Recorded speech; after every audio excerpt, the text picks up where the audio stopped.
Halo teman-teman, jadi pada hari ini saya akan presentasi mengenai konsep dan dasar hukum pajak penghasilan. Sebelumnya perkenalkan, nama saya Christina Merides Angelita, NIM C1C021218. Baiklah, yang pertama saya akan menjelaskan mengenai apa itu pajak penghasilan.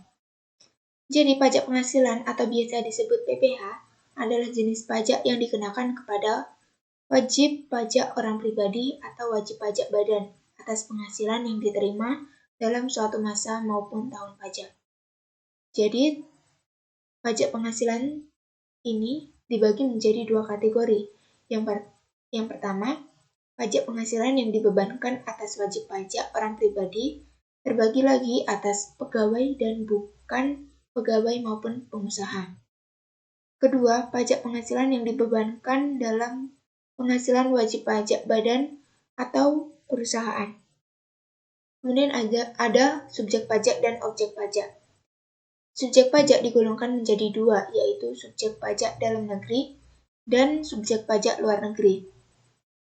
Yang dimaksud dengan subjek pajak dalam negeri itu yang pertama adalah orang pribadi yang bertempat tinggal di Indonesia, kedua orang pribadi yang berada di Indonesia lebih dari 183 hari dalam jangka waktu 12 bulan.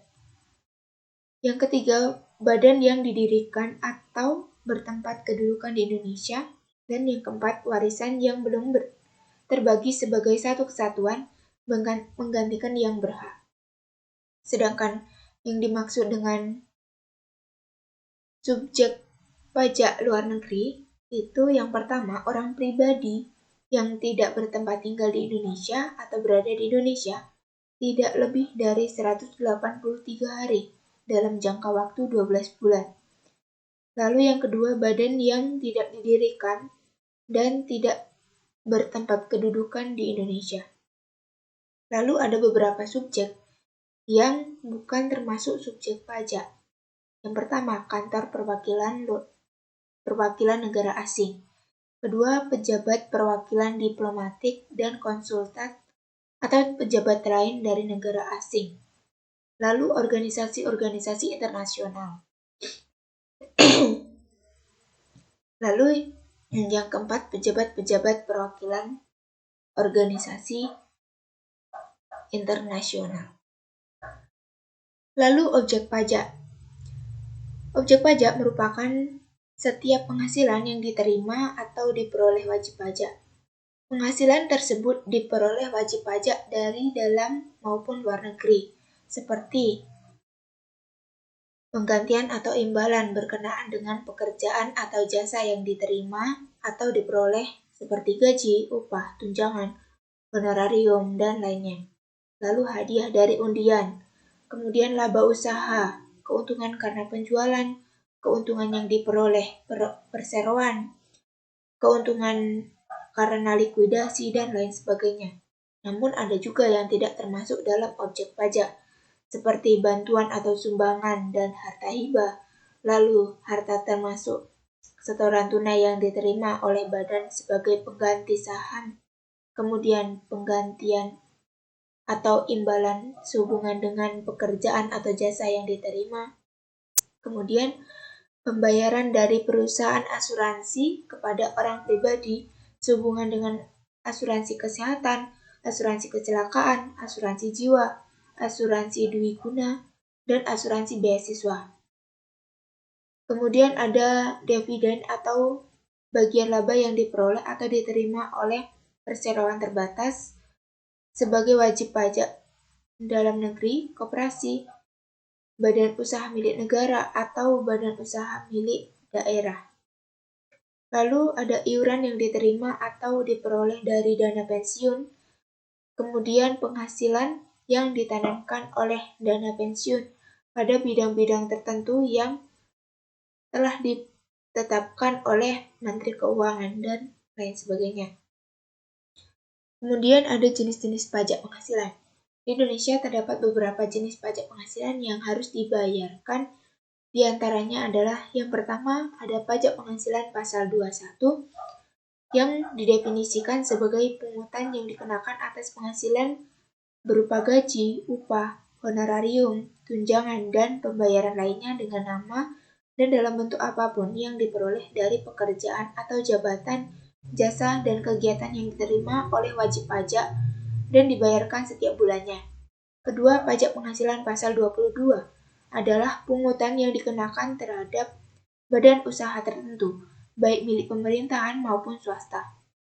Yang ketiga, pajak penghasilan pasal 23 adalah pungutan yang dikenakan terhadap penghasilan wajib pajak atas transaksi terkait dividen, modal, hadiah penghargaan, penyerahan jasa, royalti, bunga, sewa, dan lain sebagainya di luar uang dipotong PPh 21.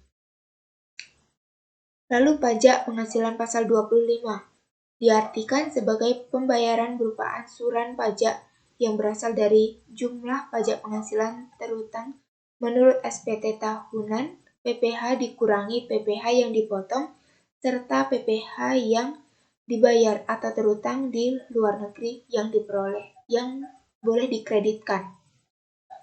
Lalu pajak pasal 26 adalah pungutan yang dikenakan atas penghasilan yang diperoleh wajib pajak luar negeri namun bersumber dari dalam negeri, selain bentuk usaha tetap. Kemudian ada pajak penghasilan pasal 29, merupakan pajak yang dikenakan terhadap wajib pajak pribadi maupun badan atas PPh terutang dalam setahun yang jumlahnya lebih besar daripada jumlah kredit pajak yang telah dipotong dan disetor sendiri. Dan yang terakhir ada pajak penghasilan pasal 4 ayat 2, merupakan pungutan atas penghasilan bersifat final serta tidak bisa dikreditkan dengan pajak penghasilan terutang, seperti bunga deposito atau tabungan, bunga simpanan yang dibayar koperasi, hadiah undian, transaksi saham, bunga obligasi, dan surat utang negara sesuai peraturan yang berlaku. Kemudian dasar-dasar hukum pajak penghasilan. Dasar hukum dari pajak penghasilan atau PPh adalah Undang-Undang Nomor 7 Tahun 1983 tentang pajak penghasilan. Undang-undang ini telah mengalami 4 kali perubahan, yakni yang pertama, Undang-Undang Nomor 7 Tahun 1991 tentang perubahan atas UU Nomor 7 Tahun 1983 tentang pajak penghasilan. Yang kedua, Undang-Undang Nomor 10 Tahun 1994 tentang perubahan kedua Undang-Undang Nomor 7 Tahun 1983 tentang pajak penghasilan. Ketiga, Undang-Undang Nomor 17 Tahun 2000 tentang perubahan ketiga UU Nomor 7 Tahun 1983 tentang pajak penghasilan. Dan yang terakhir, Undang-Undang Nomor 36 Tahun 2008 tentang perubahan keempat UU Nomor 7 Tahun 1983 tentang pajak penghasilan. Selain itu, pengaturan terbaru tentang pajak penghasilan juga ada dalam UU Cipta Kerja Nomor 11 Tahun 2020 dan melalui UU HPP Nomor 7 Tahun 2021 tentang harmonisasi peraturan perpajakan. Dan yang terakhir, saya akan membahas mengenai tarif pajak penghasilan. Tarif pajak merupakan tarif yang digunakan untuk menghitung besaran pajak terutang atau yang harus dibayarkan. Tarif yang digunakan di Indonesia dapat dibagi menjadi 4 macam tarif. Yang pertama, ada tarif proporsional, yang merupakan presentasi tetap kepada berapapun jumlah yang menjadi dasar pengenaan pajak. Yang kedua ada tarif progresif, adalah tarif pajak yang presentasinya menjadi lebih besar apabila jumlah dasar pengenaannya semakin besar. Dan yang ketiga ada tarif degresif, yang merupakan tarif pajak yang semakin menurun apabila jumlah yang menjadi dasar pengenaannya semakin besar. Dan yang terakhir ada tarif tetap, yaitu tarif yang jumlahnya tetap terhadap berapapun jumlah dasar pengenaan pajaknya. Mungkin hanya itu yang